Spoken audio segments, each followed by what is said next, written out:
안녕하세요. DJ 선아입니다. 오늘의 사연 시작해 보겠습니다. 안녕하세요. 저는 꽃다운 25, 흑석동의 오래된 백반집 하나밖에 없는 외손녀 조영인이라고 합니다.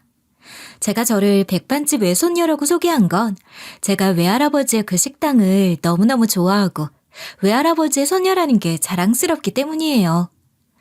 무남 동료였던 저는 아빠의 사랑을 독차지할 수 있었던 시간이 그리 길지 않았어요. 아빠가 일찍 돌아가셨거든요. 그래서 아빠라는 말이 어색해요. 아버지가 일찍 돌아가시고 엄마와 단둘이 남게 됐을 때 엄마는 우리가 살던 집을 팔아 그 돈과 아버지가 남기신 퇴직금을 들고 외할아버지 댁으로 들어가셨는데요. 엄마와 외할아버지는 요즘도 가끔 그때 일을 회상하며 말씀하시곤 해요. 그땐 정말 막막했어. 네 아빠가 죽기 전까지 난 그냥 살림만 하는 전업주부였는데 당장 일자리를 구하기도 어렵고 학교에도 안 들어간 어린 널 어디 맡길 곳도 마땅치 않았으니 외할아버지 댁으로 들어올 수밖에 없었어. 그래도 난 운이 좋았던 거야. 이렇게 돌아올 집이 있었잖아. 아이고, 운이 한 번 더 좋았다가는 어떻게 됐을지 모르겠구만. 번듯한 시댁 식구 하나 없어서 어린 딸까지 데리고 늙은 애비 겨우 밥 벌어먹고 사는 식당에 얹혀 살면서 고생만 했지 뭐. 아버지는 또 그러신다. 우리 세 식구 정말 행복하게 잘 살아왔는데 뭘 그러세요. 좋으시면서 괜히 그러시지. 아버지가 살아계셨을 때도 친가와는 왕래가 거의 없었다고 해요. 할아버지는 돌아가셨고 할머니는 아버지를 낳아준 분이 아니라 할아버지가 재혼한 분이셨으며 아버지의 배다른 형제들과도 어릴 때부터 그리 가깝게 지내지 못했다고 들었거든요. 하여튼 그렇게 저는 초등학교에 들어가기 직전에 외할아버지 댁으로 들어가게 된 거였죠. 외할아버지는 혼자 살고 계셨는데 백반집을 오래 하시면서 자식들 다 대학 공부까지 시키셨어요. 엄마는 4남매 중 막내로 이모와 외삼촌들은 다들 웬만큼 사시지만 그렇다고 처지가 딱하게 된 막내 동생을 책임지고 걷어줄 수 있을 정도는 아니었던 모양이었고 결국 어쩔 수 없이 외할아버지 댁에 들어간 거였지만 저는 외할아버지와 함께 사는 게 정말 좋았어요.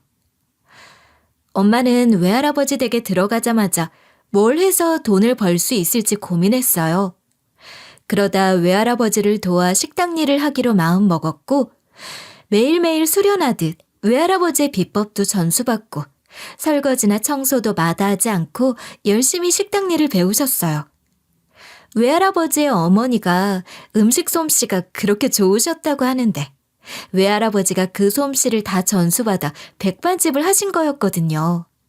장사가 그럭저럭 되는 식당이었는데 외할아버지는 엄마가 그 식당 일을 물려받겠다고 하는 걸 내심 뿌듯해 하셨답니다. 엄마가 외할아버지를 도우면서부터 식당 매출이 꾸준히 올랐어요. 그도 그럴 것이 외할아버지가 음식 솜씨는 좋으신데 츤데레 성향이셔서 손님 응대가 호불호가 갈릴 수 있는 분이셨거든요. 욕쟁이 할머니까지는 아니어도 사람에 따라 다소 불친절하게 느낄 수도 있고 불편해할 수도 있는 거잖아요. 그래서 장사가 아주 잘 되는 건 아니었어요. 외할아버지의 오랜 단골들은 오히려 그런 부분들을 더 좋아했지만 말이에요. 원래 찐 단골들은 소문나서 다른 손님 많아지는 거 싫어하는 거 아니겠어요? 아무튼 엄마가 함께하게 되면서 그런 부분들이 많이 보완될 수 있었죠.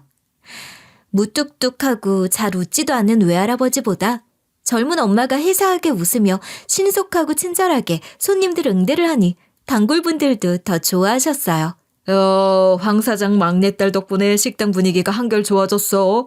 전에는 밥이 맛있어서 왔는데 지금은 솔직히 황 사장 막내딸 웃는 얼굴 보는 게 기분 좋아서 멀리 나갔다가도 일부러 찾아온다니까. 왜 아니야. 게다가 제잘거리는 손녀딸도 있고 얼마나 좋아. 사람 사는 집 같잖아. 내 손주들보다 황 사장 외손녀를 내가 더 자주 본다고. 자식 다 소용없어. 자식도 자주 봐야 자식이지. 이건 남보다 못하지 뭐. 황 사장은 좋겠어. 외할아버지 손맛은 그대로 서비스가 좋아졌으니 손님이 느는 게 당연한 일이겠죠? 엄마의 밝은 미소와 제잘거리는 저의 수다는 할아버지 식당을 더욱 정감 있는 곳으로 바꿔놓았답니다. 그렇게 장사가 어느 정도 궤도에 올랐을 때 엄마는 우리 집 한 동과 아버지 퇴직금을 보태 외할아버지의 식당을 목이 더 좋고 조금 더 넓은 곳으로 옮기자고 했어요. 장사는 더 잘 됐죠. 그렇게 식당이 한창 잘 되던 때 저는 인생의 동반자를 외할아버지 식당에서 만나게 됐답니다.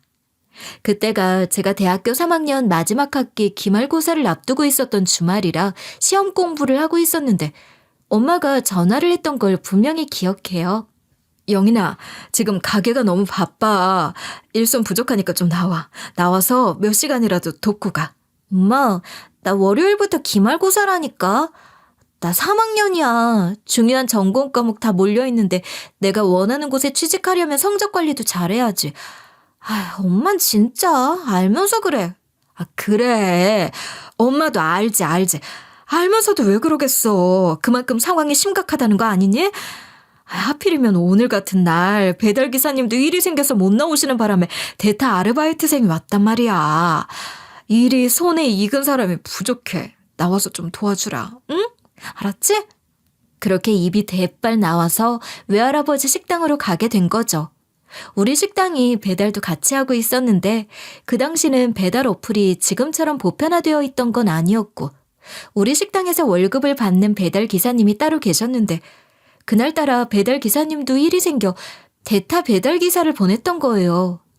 웬 젊은 남자가 대타라고 와 있더라고요. 저랑 나이대가 비슷해 보였고 일도 군말 없이 열심히 하던데 게다가 오늘 처음 봤을 저희 엄마나 주방 이모들한테도 싹싹하게 잘하는 모습이 좋아 보였어요. 엄마나 주방 이모님들한테 넙죽넙죽 말도 잘 걸더니 저한테는 그러지는 않아서 서로 힐끗거리기만 하고 대화를 나누진 못했죠. 그렇게 식당 마감을 하고 그 남자한테 일당을 줬는데 일당을 받아간 남자가 몇 분 후 다시 가게로 들어오는 거예요. 그러더니 자기가 받은 일당을 탈탈 털어서 저희 식당에서 파는 전 메뉴를 다 주문하더라고요.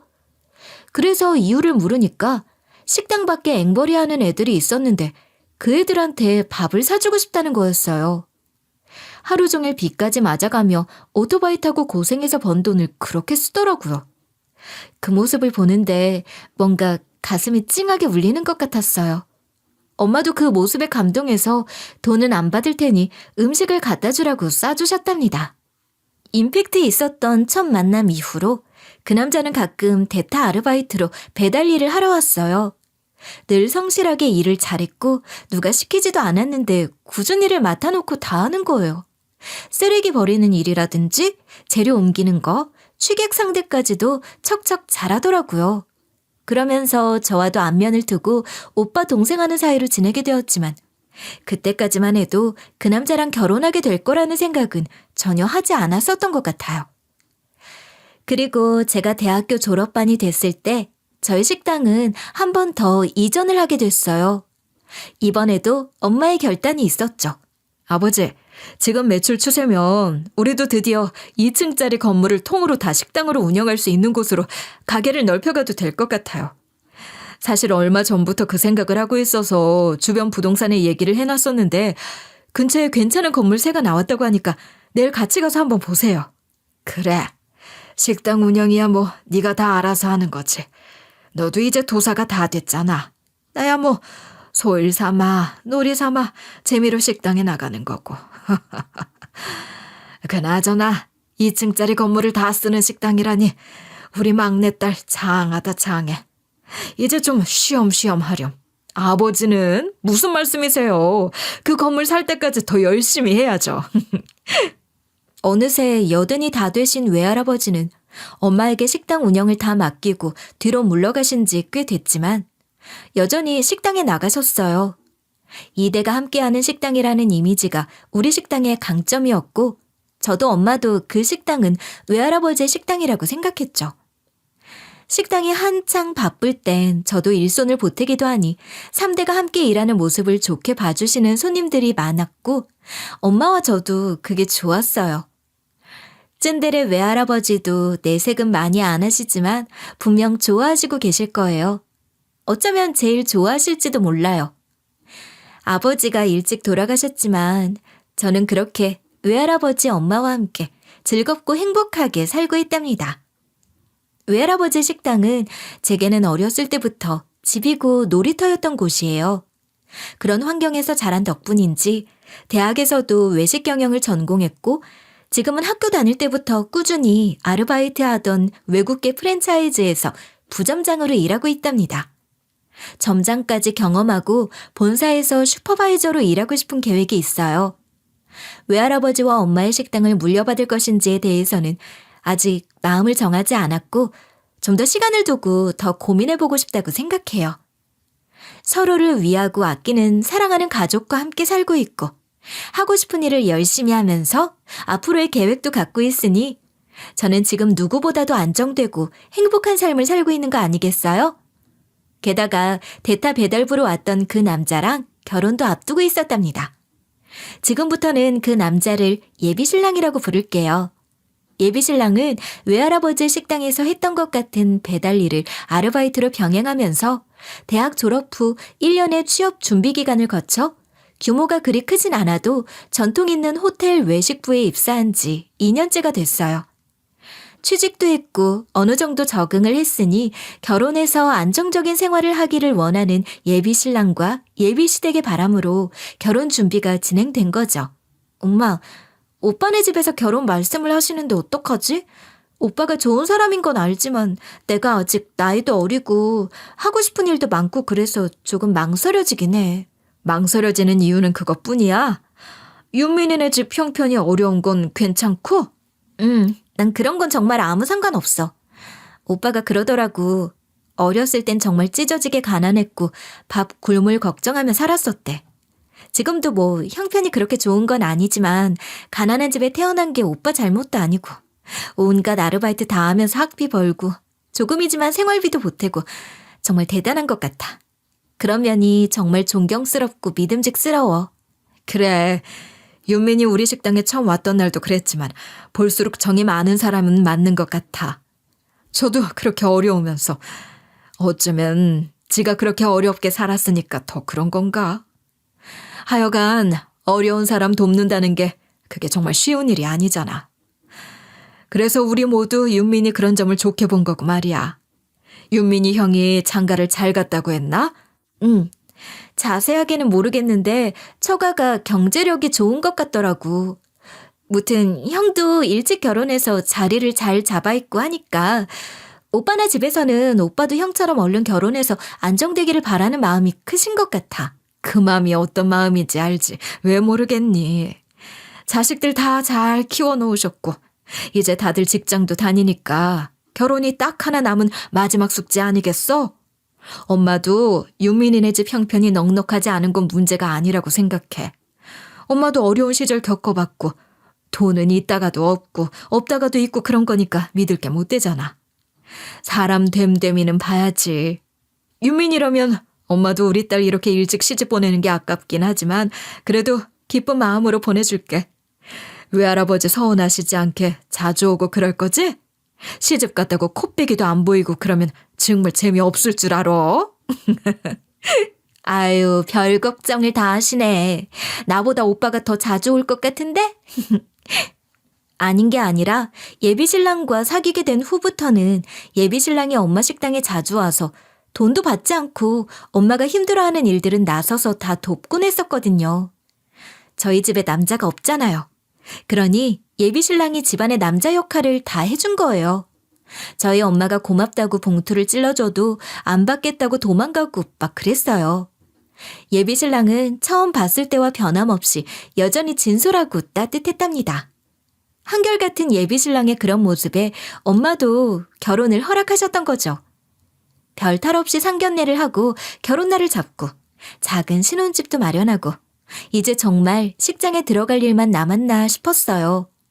저도 예비신랑도 직장에서 그리 높은 위치가 아니다 보니 결혼 휴가 전에 해놓을 일들도 많았고 또 시기적으로 일이 많아 바쁜 시기이기도 했고 그러다 보니 예비신랑이 식당 일을 도와주러 오는 걸 못하고 있었거든요. 그러던 어느 날 예비신랑이 저한테 이상한 소리를 하더라고요. 영인아, 혹시 어머님 식당이 요즘 많이 어려워?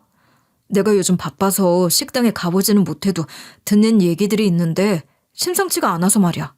어? 무슨 얘기야? 심상치가 않다니. 무슨 얘기를 어떻게 들었길래 그래? 아니, 뭐 요즘 매출이 많이 떨어졌다는 얘기부터 시작해서 처음 보는 낯선 사람들이 장모님을 찾아와서 심각한 얘기를 한다는 둥.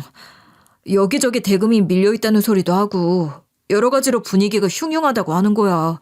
그런 얘기가 직원들 사이에서 돈다는데 뭐가 잘못돼도 단단히 잘못된 게 아닌가 싶어서 말이야. 무슨... 난 다 처음 듣는 얘기들이야. 그냥 헛소문 같은데? 원래 말이라는 게 그렇잖아. 순식간에 부풀려지고 아니 땐 굴뚝에서도 연기가 잘 만나고 말이지. 내가 아는 한 그런 일은 전혀 없어. 엄마나 외할아버지한테 그런 비슷한 얘기를 들은 적도 없고 그런 눈치도 전혀 없으니까 걱정하지 마. 그렇게 너무 쉽게 단정 짓지 말고 진지하게 한번 좀 알아봐. 우리가 모르는 사이 무슨 나쁜 일들이 일어나고 있는 거면 어떡해. 나도 이제 가족인데 제대로 알아야 도와도 도울 거 아니야. 그렇게 진지하게 걱정하는 예비신랑에게 저는 손사래를 치면서 그런 일 없으니 걱정하지 말라고 하고 말았지만 얼마 후 예비신랑의 걱정대로 외할아버지의 식당이 갑자기 문을 닫게 되는 일이 벌어진 거예요. 그 소식을 듣자마자 예비신랑은 격앙된 목소리로 전화를 해서 지금 어디에 있냐고 당장 만나자고 하더라고요. 마침 일이 있어 외할아버지 식당에 있다고 했더니 예비신랑은 한 걸음에 달려온 거죠. 근데 눈썹을 휘날리며 달려온 그 모양새가 어쩐지 걱정과 염려라기보다는 화가 난 모습처럼 보이는 거예요.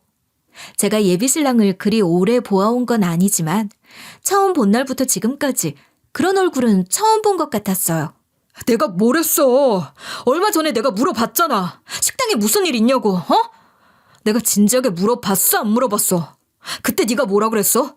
그런 일 전혀 없다. 아무 일도 없다 그러지 않았냐고. 내가 그렇게 건성으로 쉽게 생각하지 말고 제대로 알아보라고 했어, 안 했어? 끝까지 별일 아니라고 근거도 없는 헛소문이라더니. 그래놓고 이제 와서 갑자기 식당 문을 닫았다고? 야, 너 뭐야? 너 처음부터 다 알고 있었지? 그렇지? 그래, 그랬던 거네. 그래놓고 나한테는 그렇게 말짱한 얼굴로 거짓말을 했다 이거지?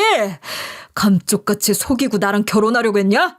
너네 집 다 망했는데 그거 숨기고 나한테 취집하려고 했냐고? 어이없게. 이제 보니 이거 아주 무서운 년이네. 너 같은 년이랑은 결혼 못하지. 파혼이야, 파혼! 커다란 망치로 뒤통수를 대차게 얻어맞은 기분이었습니다. 아무리 그래도 그렇지. 저랑 둘만 있는 것도 아니고 엄마랑 외할아버지까지 모두 함께 있었는데 조심하는 기색도 하나 없이 상소리까지 해대면서 파혼이라는 얘기를 서슴없이 하더라고요. 어안이 벙벙해서 아무 말도 못하고 있는 저를 대신해서 엄마가 예비신랑을 진정시키려고 하셨어요. 엄마도 놀라고 당황하셨을 텐데 그래도 참고 말씀하신 거 아니겠어요? 박서방, 윤미나, 여기서 이러지 말고 어디 들어가서 차라도 마시면서 차분하게 얘기를 좀 하자. 이건 놓으세요, 장모님. 아니지, 장모님은 무슨. 아줌마, 이거 놔요. 가게 문 닫고 정리하는 거 왜 말 안 하셨죠? 가게 다 망해놓고 식구들 입 싹 닫고 얘기 안 하면 내가 모를 줄 알았어요? 이거 사기잖아. 사기 결혼이라고. 내가 거지된 이놈의 집구석 딸년을 데리고 살아야겠어요? 다 말아먹고 지금 나한테 떠넘기듯 시집 보내려고 했던 거 아니냐고요. 우와, 나 정말 어이가 없네.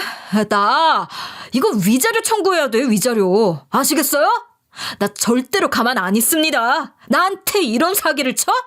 이 미친놈이 엄마 팔을 뿌리치면서 엄마한테까지 쌍소리를 해대는 거예요. 귀끝까지 시뻘게 져서는 씩씩거리고 발까지 쿵쿵 내려찍으며 억울해 죽겠다는 듯이 쌩 난리를 치는 거더라고요.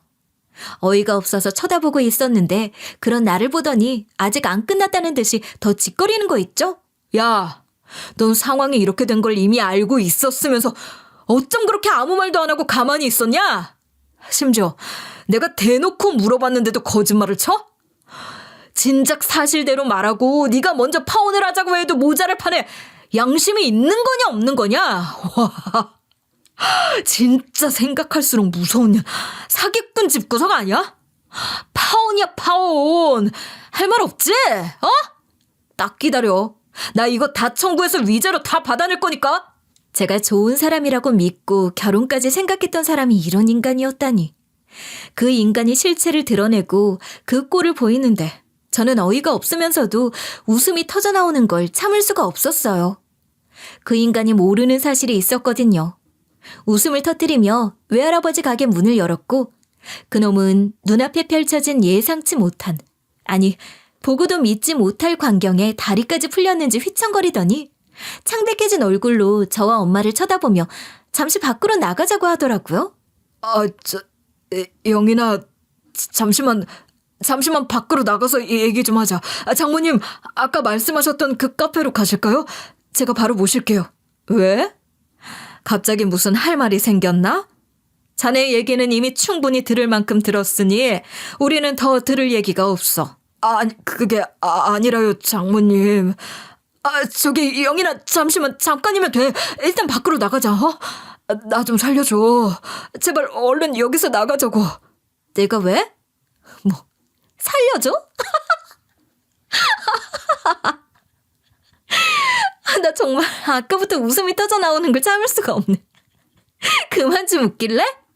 필사적으로 제 팔을 잡고 늘어지며 우선 잠깐만 밖에 나가서 따로 얘기를 하자고 필사적으로 달려드는 예비신랑 뒤에서 그런 예비신랑의 이름을 부르는 소리가 들렸죠. 아니, 박윤민 사원 아닌가? 맞지? 자네가 여긴 웬일인가?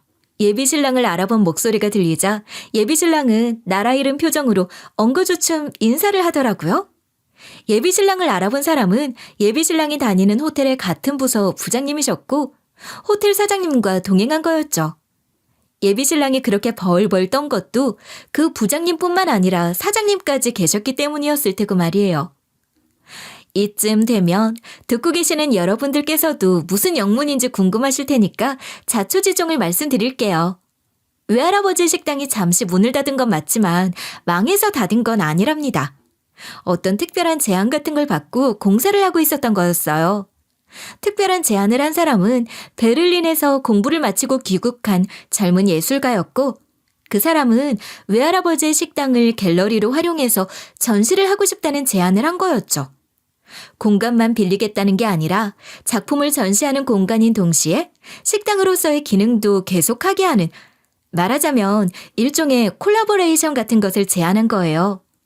그 젊은 예술가가 귀국 전시회의 주제로 정한 것이 한국에 대한 그리움이었는데 거기에는 외할아버지 식당에 대한 사연도 있었기에 그 공간을 활용한 전시를 하고 싶다고 했다고 해요.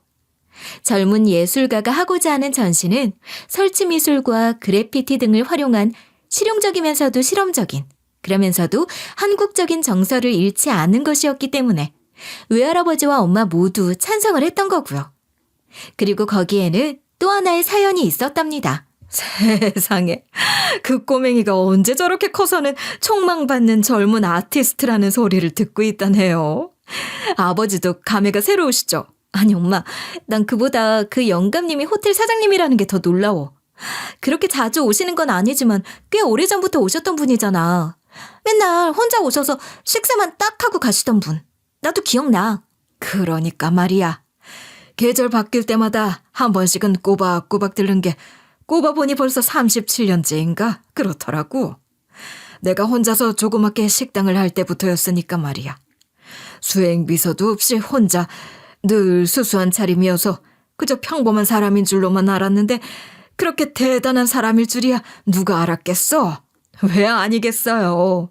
늘 말도 없이 조용히 밥만 드시길래 가족도 없는 외로운 사람인가 싶어서 아버지랑 저랑 둘이서 안 됐다 소리를 한 적도 있었잖아요. 꼬맹이 손자를 처음 데려왔을 때 그래도 가족은 있나 보다 하면서 다행이다 그러기도 했고 말이에요.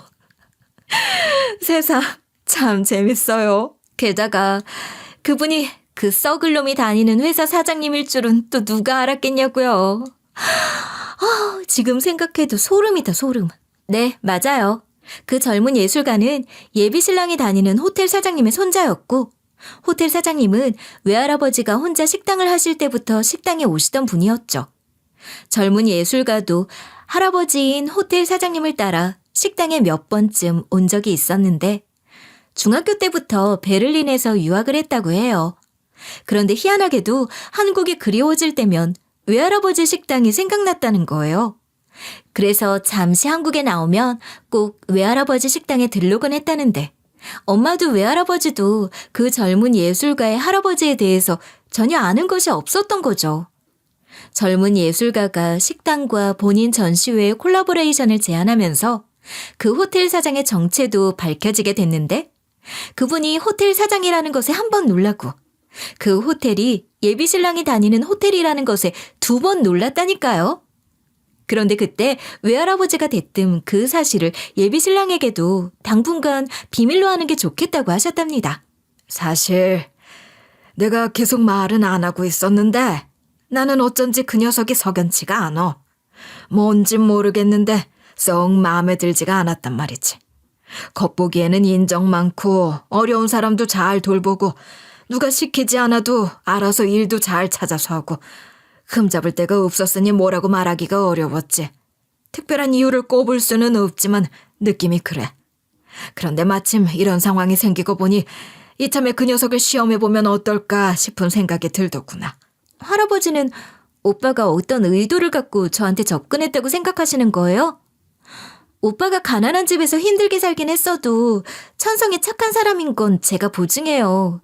오빠가 들으면 너무 서운해서 기절할지도 모르겠어요. 저도 이렇게 서운한데 말이에요. 글쎄다. 이 하레비가 노파심에 괜한 걱정을 하는 거면 좋겠다만 알 수가 없는 게 한길 사람 속이라잖니. 이런 기회가 우연처럼 느껴지지 않으니 속는 셈 치고 내 말대로 한번 해봐. 그래요. 할아버지가 정 그러시다면 저도 이참에 할아버지 마음에 조금이라도 그런 의구심이 남아있지 않게 안심시켜드리고 싶어요. 할아버지 말씀대로 할게요. 할아버지는 예비신랑이나 예비시댁에서 엄마 식당이 꽤 잘 되는 식당이라고 하니 혹시라도 그런 조건을 보고 결혼을 하려는 건 아닌지 우려하셨는데 식당이 어려워져서 문을 닫는다고 하면 어떻게 나오는지 보고 싶어 하셨죠.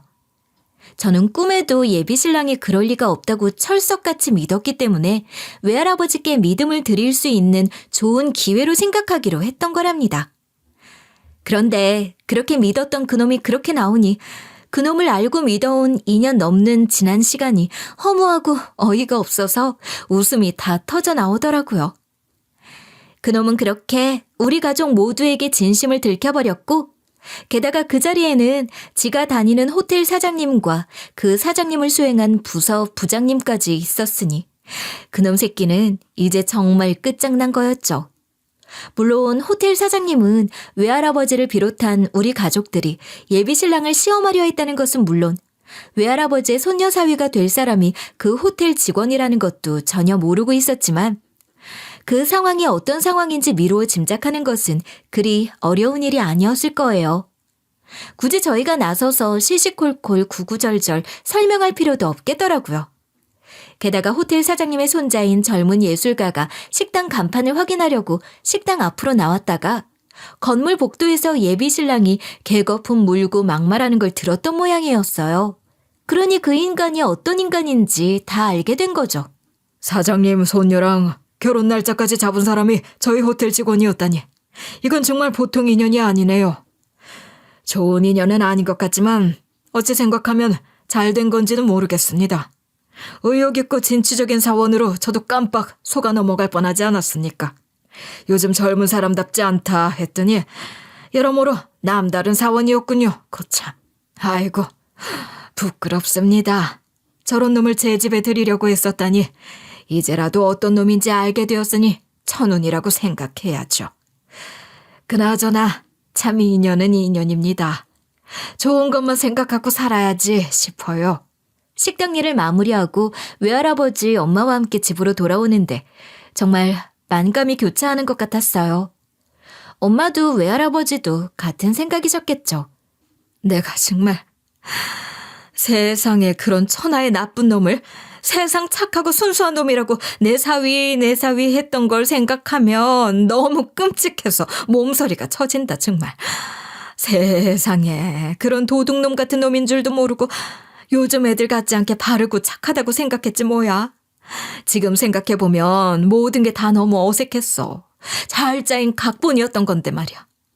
작정하고 그럴 수 있을 거라고는 단 한 번도 생각해 본 적이 없어. 의심 같은 걸 해본 적이 없는 거지. 세상에. 내 사위처럼 착하고 바른 청년이 또 어디 있겠나 했는데 세상에 그런 놈은 없는 건가. 아, 일이 이렇게 되고 보니 하는 말이지만 이게 다 운명 같아요.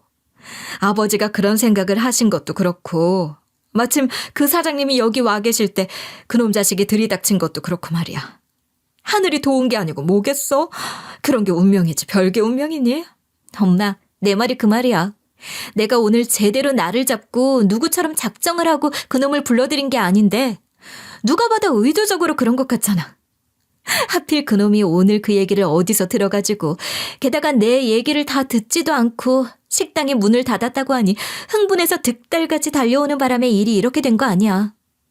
지발로 지가 나서서 자발적으로 지네 회사 사장님, 부장님 다 있는 곳에서 지가 어떤 인간인지 그 실체를 스스로 까발린 거나 다름없잖아. 그것보다 확실한 게 없지 뭐예요. 빼도 박도 못하게 현장에서 딱 걸린 거지. 아닌 게 아니라 정말이지 그런 상황을 제가 의도한 건 아니었거든요. 그도 그럴 것이 저는 예비 신랑을 한치의 의심도 없이 굳게 믿고 있었는데 그럴 리가 없죠. 엄마 말처럼 운명 같은 게 정말 있는 걸까요? 예비 신랑이 들이닥친 그날은 꽤 중요한 날이었어요. 식당을 전시장으로 꾸미는 것이 거의 완성되어 가고 있었고 가장 의미 있는 작품 중 하나인 설치 작품이 들어오는 날이라 호텔 사장님은 그 모습을 보고 싶어 하셨거든요. 예술과 외식업의 콜라보레이션은 요즘 상업적으로도 많이 이뤄지고 있었으니 해당 부서 책임자인 부장까지 대동하고 살펴보러 온 거였어요. 할아버지, 저 정말 놀랐어요. 육감은 여자들한테 더 발달된 거 아니에요? 뭐라고 해야 하지? 할아버지의 해안? 사람 보는 눈? 안목? 어쩜 그걸 알아보신 거예요? 엄마랑 전 아무것도 모르고 깜빡 속았잖아요. 넌 아직 애고 너희 엄마도 식당 일이나 이제 좀 제대로 할 줄 알까. 세상을 몰라도 너무 몰라. 작정하고 굴면 그놈처럼 좋은 사람 행세하는 것쯤이야 너무 쉬운 일이지. 내 눈에는 말이야. 그놈이 우리 식당이 2층짜리 건물로 옮겨 앉을 때부터 너한테 찝쩍거리는 게 보였거든. 그게 내내 너무 찜찜했어. 그러고 보니 그놈 자식 행동 하나하나가 다 의심스럽더라고. 하루 배달 대타로 일을 하러 온 놈이 그리 곰살맞게 구는 것도 이상하잖아. 게다가 그렇게 어린 놈이 그러기는 더 어렵거든. 하루 대타로 오는 사람들은 제야 할 일만 딱 하고 그런 게 아주 칼 같단 말이야. 돌이켜 생각하면 이상한 게 한두 가지가 아니라니까. 하긴 그래. 시도 때도 없이 와서 시키지도 않는 굳은 일, 험한 일 도맡아 하고 나나 영인이한테도 그렇게 잘하고 말이야. 아버지 말씀 듣고 생각해보니까 처음부터 다른 의도를 갖고 그랬던 게 너무 보이는데 아휴, 그땐 왜 그렇게 그런 게 하나도 안 보였을까 몰라. 어리고 덩치도 좋은 놈이 와서 살살거리니까 그저 좋았겠지 뭐. 그러니 내가 너한테 아직 멀었다고 하는 게야. 내가 이렇게 나와 있어야 안심이 되지. 맞아요, 맞아. 엄마나 나나 우리 할아버지 없으면 아무것도 못해요. 그러니까 할아버지가 지금처럼 계속 지켜주셔야 해요. 근데 저도 곰곰이 생각해보니까 우리 식당이 확장 이전한 뒤부터 그 자식이 부쩍 친한 척을 했던 것 같아요. 그놈이 우리 가게 배달 아저씨랑 따로 연락도 하고 그러는 사이였잖아. 그 아저씨 통해서 우리 식당이 2층짜리 건물로 확장 이전했다는 얘기도 들었을 거야. 그러니 이전하자마자 바로 찾아왔지. 식당 규모를 보고 나서 나랑 가까워지려고 노력했던 게 맞는 거라고. 제가 순진했던 걸까요? 멍청했던 걸까요? 솔직히 저는 그런 식으로는 단 한 번도 예비 신랑을 의심해 본 적이 없었어요. 간혹 엄마 식당의 매출이나 순이익 규모에 대해서 넌지시 물어보긴 했지만 호텔의 외식 부서에서 일하고 있고 식당을 개업하는 것에도 관심이 있는 것 같았으니 단순히 일적인 호기심이라고만 생각했지 뭐예요. 그런데 이 인간은 저와 저희 집을 이용 가치가 있는 사람들로 탐욕스럽게 바라봤던 거잖아요. 그 배신감은 시간이 지날수록 더 크게 와닿는 것 같았어요. 그렇기에 그 인간이 무슨 말로 어떻게 빌어도 제 마음은 전혀 흔들리지 않았죠. 오히려 상종하면 안 되는 인간이라는 마음만 굳어지게 되더라고요. 예비 신랑이 내게 늘어놓은 변명 중 가장 기가 차는 건 뭔지 아세요? 저는 뭐 내가 너네 엄마를 정말 열심히 도왔던 거 너도 알지 않느냐. 가게 일도 힘든 일만 도맡아 했다. 돈도 안 받고 일을 할 때도 많았다. 그 마음은 진심이었다. 너는 알아줘야지 않냐. 뭐 그런 얘기들을 늘어놓을 줄 알았거든요. 근데 그 인간은 전혀 다른 이야기를 하는 거였어요. 자기야, 영인아, 내 말 좀 들어봐. 나한테도 그럴 만한 사연이 다 있었다고. 너도 내 얘기를 들으면 날 이해할 수 있을 거야. 우리 형이 장가 잘 들었던 건 알지? 형이 결혼할 때 형 처가에서 집도 해주고 뭐 생활비며 뭐며 경제적으로 꾸준히 지원을 받고 있었단 말이야. 그러다가 최근에는 형이 아예 직장을 정리하고 장인 사업 돕는다면서 장인 회사에 들어갔거든? 근데 그 장인 회사가 부도가 난 거야. 재수도 지질이 없지. 잘 다니던 회사는 못하러 그만둬가지고. 게다가 우리 형이 회사 부도에 연대 책임까지 져야 하는 이사래나 뭐래나 그 빚을 같이 떠안을 판이라니까. 아주 집이 풍비박산이 날 지경인 거야. 그래서 지금 이혼이라도 해서 그 책임을 면할 수 있는지 알아보는 중인데 그게 뭐 엄청나게 복잡하게 꼬여있나 보더라고. 그렇게 잘난 척을 하더니 똥 밟은 게 아니고 뭐겠어. 그 잘나가던 형이 그런 일을 당하고 한순간에 저런 꼴이 돼서 골머리 썩는 걸 보고 있었으니 내가 장모님 식당이 어렵다는 소문을 듣고 어땠겠냐고. 그렇게 놀랐던 게 당연하잖아. 물론 너한테 상황을 제대로 들어보지도 않고 너무 경솔하게 반응했던 건 내 실수야. 그래, 그건 명백하게 내가 잘못한 거야. 미안해. 정말 잘못했어. 그렇지만 너도 내 상황을 알게 됐으니 이제 좀 이해해줄 수도 있는 부분도 생겼을 거야. 그치? 그러니까 내 사과 받아줘. 뭐? 이게 지금 무슨 소리야? 너 정말 끝까지 어이없고 구제불능이구나. 너네 집 사정 같은 거 관심도 없지만 그게 지금 너네 형이 똥 밟았다고 말할 일이야? 처가 덕볼 때는 장가 잘 들었다고 온 식구가 좋아라 하더니 이제 처가가 어려워지고 나서는 나 몰라라 하면서 이혼하고 발 뺄 생각부터 한다고? 그런 형을 안타깝게 생각한다고? 그런 생각 자체가 글러먹은 거잖아. 너밖에 모르는 네 생각만 하는 이기적인 놈. 그게 딱 너야. 그런 모습을 여태까지 어떻게 그렇게 감쪽같이 속였을까 싶네. 거기 속아 넘어간 내가 바보지. 근데 난 이제 정신 차렸어. 너라는 인간이 어떤 인간인지 너무 잘 알게 됐거든. 지금 네가 한 말 덕분에 넌 정말 안 될 놈이라는 확신이 더 굳어졌어. 아주 고맙다, 고마워. 예비신랑 기준에서 형이 장가를 잘 들었다는 것은 처가가 돈이 많다는 것과 같은 말이었던 거죠.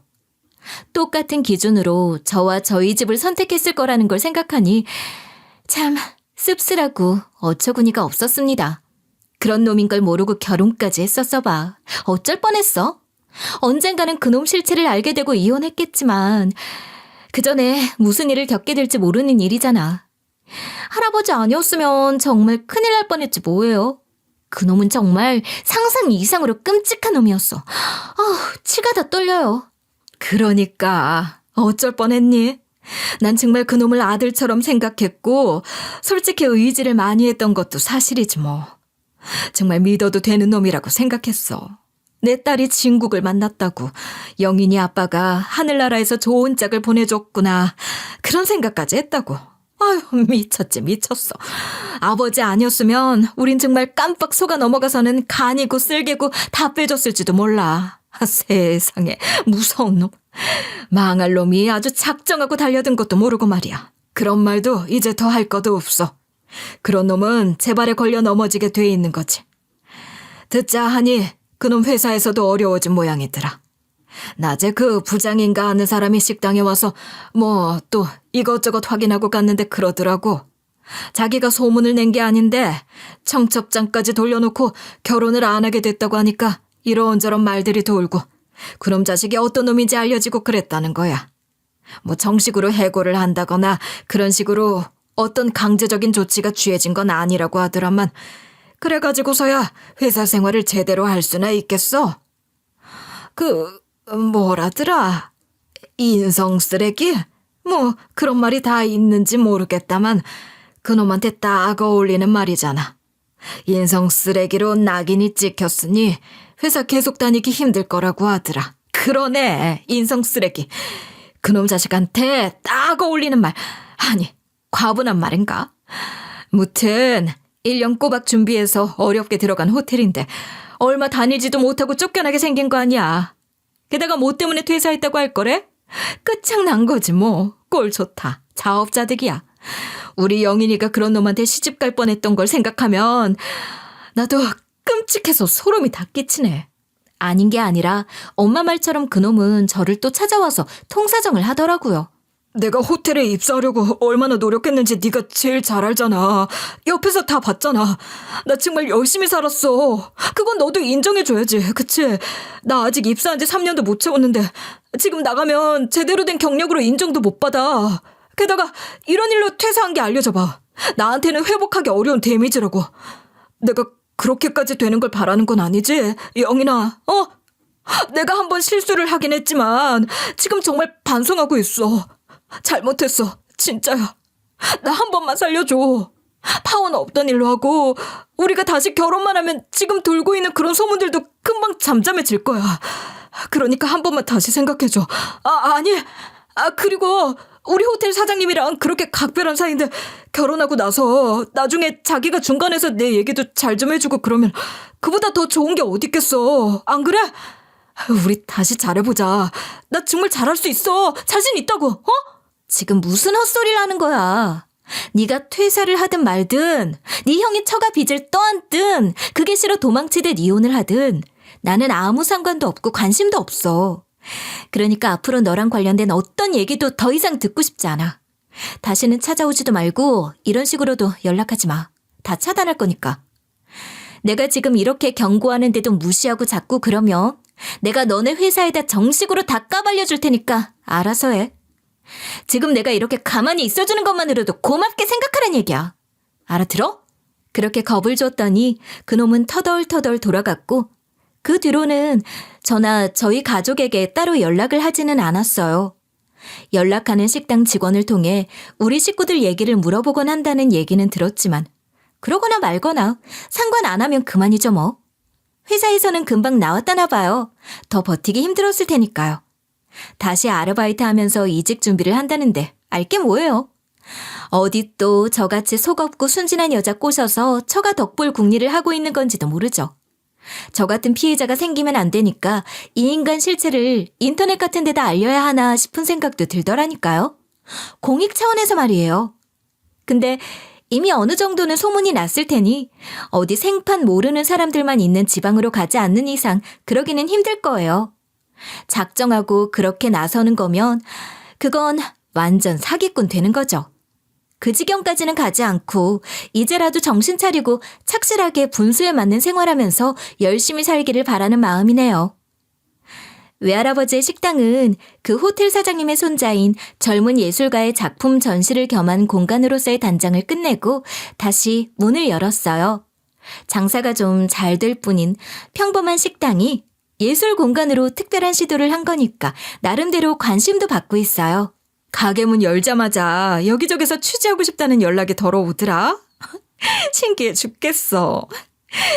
메이저 언론사는 아니지만 지역에서 발행하는 잡지 같은 건데 무가지로 비치해두고 가져가라고 하는 그런 잡지라고 하더라고. 암튼 거기에서 취재도 하고 싶다고 하고 구청 소식지에서도 우리 식당 이야기를 싣고 싶다고 하는 거야. 공짜로 홍보도 되고 난생 처음 인터뷰 같은 것도 해보게 생겼지 뭐야.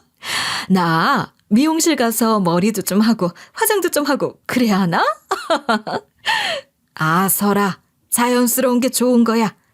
영인아, 네 엄마 좀 말려봐. 하루 종일 들떠서는 저러는구나. 엄마도 이럴 때 보면 아직도 소녀야 소녀. 뭐 그 손자가 아직 유명한 예술가는 아니지만 그래도 확실히 특별한 일이긴 한가 봐. 할아버지랑 얽힌 이야기가 스토리텔링도 되고 기사 나가면 그거 보고 찾아오는 손님들도 많아지겠는데? 동네 식당이 새롭게 특별한 시도를 하는 것이니 동네 사람들에겐 이미 소문이 다 났고 우연히 다녀간 젊은 손님들이 SNS에 올린 덕분에 일부러 멀리서 찾아오는 손님들도 생겼으니 이만하면 이미 나름대로 화제몰이를 하고 있는 셈이랍니다. 기사가 나가면 더 하겠죠? 이 분야에 대해 더 공부해보고 싶다는 생각도 들고 여러 가지 아이디어도 떠오르고 시도해볼 수 있는 일들이 많을 것 같아서 저는 요즘 무척이나 설레는 마음으로 하루하루를 보내고 있어요. 저야말로 똥 밟을 뻔했던 걸 잘 피할 수 있었음에 감사해야죠. 세상 사람들이 다 저와 같은 기준으로 판단하고 생각하는 게 아니라는 걸 이번 일을 겪으면서 뼈에 새기려고 해요. 이렇게 사람 보는 눈도 넓어지는 거겠죠? 이렇게 열심히 살다 보면 저와 비슷한 가치관을 가진 좋은 사람도 언젠가는 만나게 될 거라고 생각해요. 아직 어리기도 하고 남자가 인생의 전부도 아닌데 이런 일 한번 겪은 걸로 절대 기죽진 않죠. 오히려 감사하게 생각하고 더 당당하게 살아갈 거랍니다. 그래도 여러분들은 저처럼 그런 나쁜 놈과 엮일 일이 없으시길 바랄게요. 좋은 것만 보고 행복하게 살 수 있으면 제일 좋은 거니까요. 내일 더 행복하시길 바라며 제 얘기는 여기까지 할게요. 긴 얘기 들어주셔서 감사해요. 응원도 많이 해주시면 더 감사드리겠습니다.